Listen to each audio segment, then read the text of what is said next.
A warm welcome into the Corona Cero post-show, day one of competition here at the Ballito Pro, and what a day it's been. We've seen all sorts go down, some absolutely massive numbers. Not really surprised given the quality on offer. See some great looking waves this morning. Things changed a bit throughout the other, but the scores stayed really good. I thought you guys have been great all day, and I'd just like to acknowledge and recognize you. You're always fun to hang out with. You know, even if I wasn't getting paid, I would hang out with you guys. So cheers. That means the world. I appreciate you. Appreciate you. What a day. Have you had fun, Greg? Absolutely. How's your day been, mate? It's been 2 different days, hasn't it? We started off this morning with really solid surf that running down the point, low tide, clean conditions. This afternoon we finished a little bit onshore, high tide, a bit trickier. So a day of 2 halves, really. How about you? What have you enjoyed from today, JJ? I really loved watching Sierra Kerr back in full form. It's been a long road of recovery for her to get back here, and seeing her go excellent in that first heat for her this season, it was really heartwarming more than anything. So that would be my highlight.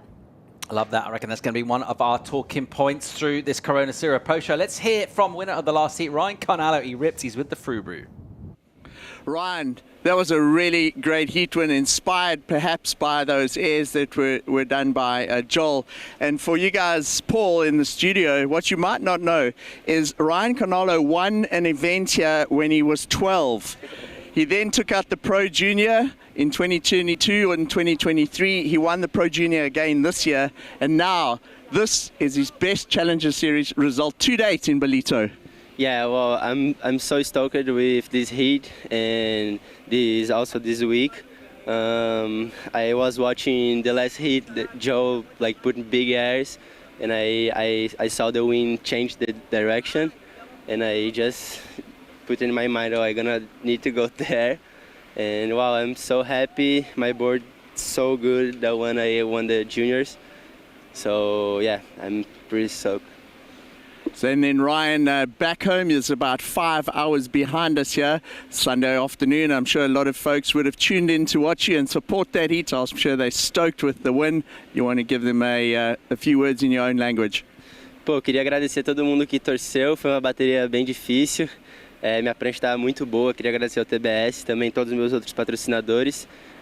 Minha família, minha mãe que deve estar assistindo também, meu pai que está aqui na praia, minha namorada. E é isso, bora. Great stuff. You're through to the round of 32. Best result. We can't wait to see you in your next heat. Back to you, Paul. Yeah, thanks, Mike. Well done to Ryan Kainalo. Good performance once again from him. He's absolutely delighted. Better momentum, getting on a roll. That finished off the day. I mean, right to the end, he obviously surfed this morning and had to kind of bring that back, bring that fire in very different conditions. We just cast our mind back to this morning, how clean those conditions were, and we just started off with a couple of banger heats, didn't we? Right from the get-go, there were waves going down everywhere. There was big numbers, big performances. Pick out one of our highlight moments, that second heat of the day in that round of 80. Look how clean it was and just kind of rippable, Greg. Yeah, the chap I spoke about, Victor Ferreira, really on fire. We mentioned his big turns, and he was just absolutely killing it. And how about this guy, Sean Gunning? Wave selection, perfect. Oh, this 8-point ride was exceptional. Maybe still the best wave shape we've seen all day. It was big, it was clean, it had such a nice tempo and pace to it, but it really was that back half of the heat, not even back half, back 5 minutes of the heat, where everything started to heat up. It started moving a lot quicker, and it came from big looking end sections like that one. There was a couple of falls from a few of our competitors, Alfonso, who it ended up kind of hindering his performance and eventually the result, but this was the moment in the heat, Greg. Yeah, that single maneuver was just so solid. And Victor, look at the passion, and rightfully so. He was absolutely hammering those sections.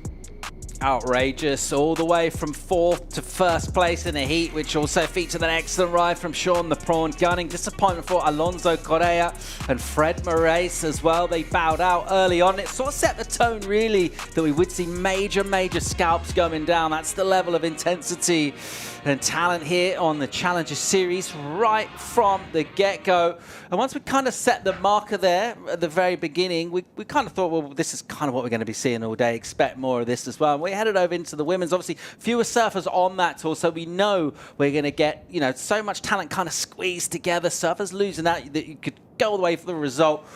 But talking about someone like Sierra Kerr, who we've been looking at, we've kind of identified her as someone we'd really love to see step up, and she did not disappoint today. This was unbelievable. I was so happy for her in this heat, purely because I know how hard this road has been for her. She's been working so long and tirelessly at getting back to that full form, but to go and surf this heat the way she did, every single wave she bettered. She started off with 2 6s and then came in the 7s, and then we started to talk excellent, went all the way to a 9.33. And the fact that she's still not feeling 100%, when you talk to her, she's like, I'm feeling good. I'm around that 75 to 80% mark. But considering that this is that and still not her 100% is terrifying for what she can do when she is at the 100% mark. Yeah, and how was that 9.33 was just epic. I bumped into Sierra and Josh after the heat. Josh was talking to Sierra after the heat, and I said, you certainly don't need a debrief here after that heat. And they had a little giggle, rightfully so. She didn't put a foot wrong. She rode 7 waves, and 6 of them were the top 6 scores of the heat. So just unbelievable. Everything about that performance came together. Even the fact when we crossed down to her dad with the through boot, she took off on a wave and he got to call it. It was just absolutely beautiful performance from her. Massive, massive numbers. Well done as well to Ariana Ochoa for getting through in a tough heat. That's the way it went down in our second heat of the round of 48 for the women. So once again, just kind of setting the marker on quality performances, and that's what's going to take here. But Sierra Kerr, it's a long sort of road ahead for her as well. It's still early days. You want to come out with that amazing performance, but you also just want to bring a lot of that because, you know, we're early on in the week here. You're so right. We're so fresh to this event and fresh to this season, and we haven't hit that second round yet that has those CT women in it who also really know how to choke hold and dominate the Challenger Series.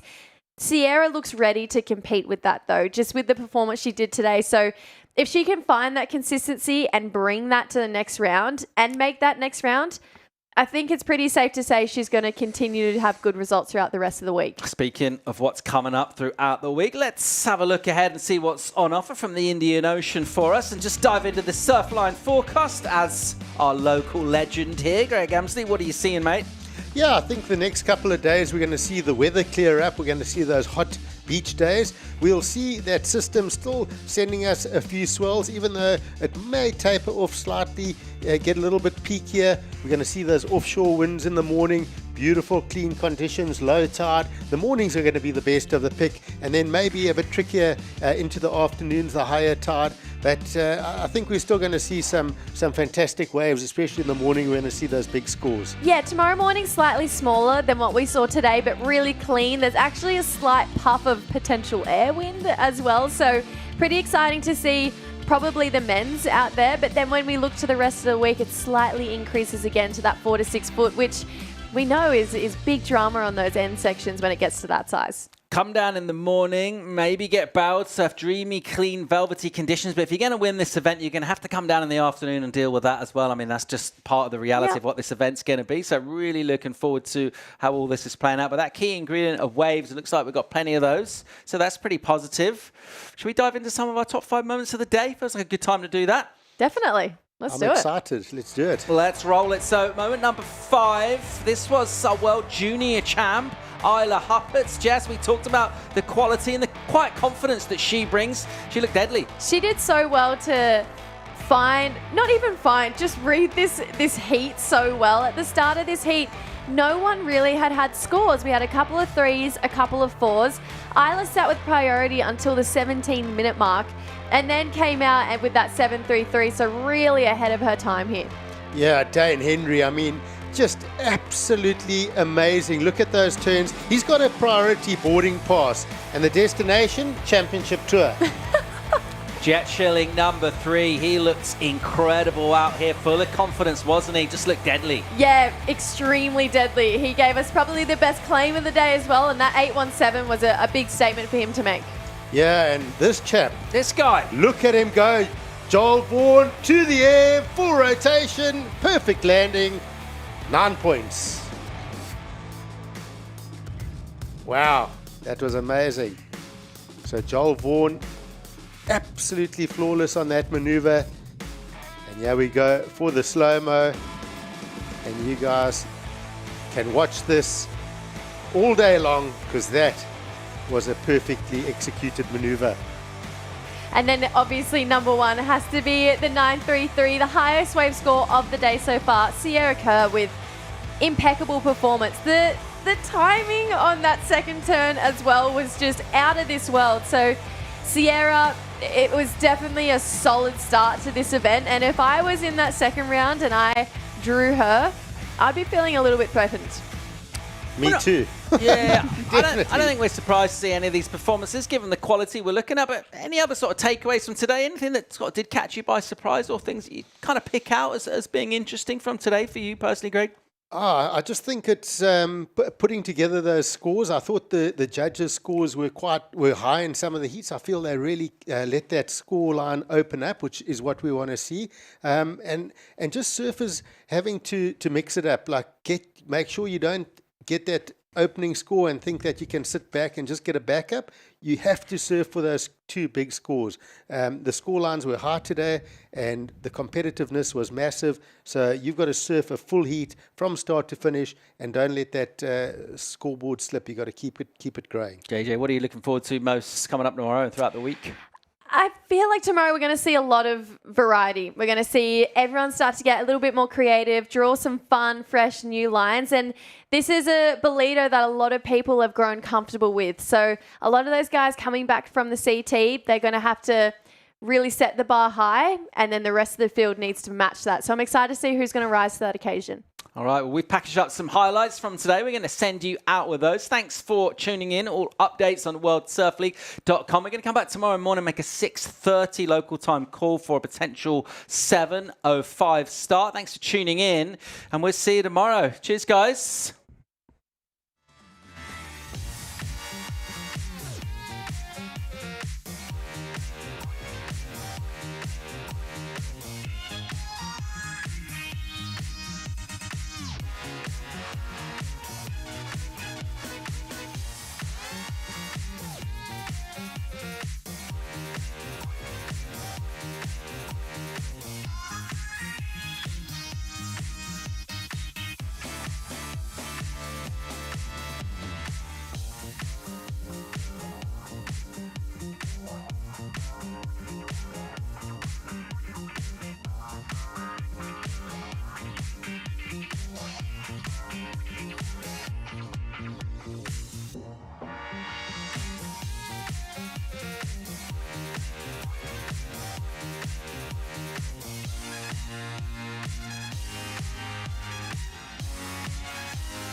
Copyrighted event broadcast is produced by the World Surf League for broadcast around the world and may not be retransmitted, reproduced, rebroadcast, or otherwise distributed or used in any form without the written consent of the World Surf League.